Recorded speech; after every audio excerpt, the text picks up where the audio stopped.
നമസ്കാരം. ഇത് 6-7 വർഷം മുമ്പ് എറണാകുളത്തുള്ള വണ്ടിയാണ്. യാദൃശ്ചികമായിട്ട് എൻ്റെ മുമ്പിൽ വീട്ടിൽ നിന്ന് വരുന്ന സമയത്ത് പെട്ടെന്ന് കണ്ടപ്പോൾ ഞാൻ ഒന്ന് ക്യാമറയിൽ എടുത്തു എന്നുള്ളൂ. സാധാരണക്കാരൻ 3 വീലിൻ്റെ വണ്ടി ഓടിക്കണമെങ്കിൽ വീലാങ്കൻ അല്ലെങ്കിൽ ഒരു നാണക്കേട് പോലെയൊക്കെ ആളുകൾക്ക് 3 വീലിൻ്റെ വണ്ടി ഓടിക്കുന്നത്. ഇതിപ്പോൾ പണക്കാരനായിട്ടുള്ള പണമുള്ള ആൾ ആഡംബര ലൈറ്റുകളും മറ്റുമൊക്കെ വെച്ചിട്ട് നല്ല ലക്ഷറി വണ്ടിയാണിത്. അത് ഓടിക്കുമ്പോൾ അവർക്ക് അതിൻ്റേതായ ഒരു പവർ.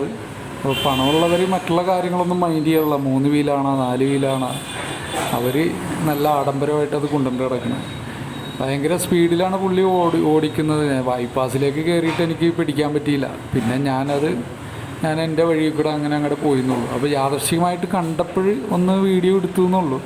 അല്ലാതെ ഇത് കാണിക്കാൻ വേണ്ടിയിട്ടല്ല. അത് അങ്ങനെ ഒരു വീഡിയോ എടുത്തു യാദൃശ്ചികമായിട്ട് അങ്ങനെ കണ്ടപ്പോൾ. അപ്പോൾ ഓക്കെ, 3 വീലിൻ്റെ വണ്ടി നമ്മുടെ സാധാരണക്കാർക്ക് ഓടിക്കാൻ നാണക്കേടാണ്. ഇപ്പോൾ പൈസ ഉള്ളവർ ഓടിക്കുമ്പോൾ അത് വലിയ പവറാണ്. വിലയുള്ള വണ്ടികളൊക്കെ അങ്ങനെ തന്നെയാണ് അല്ലേ?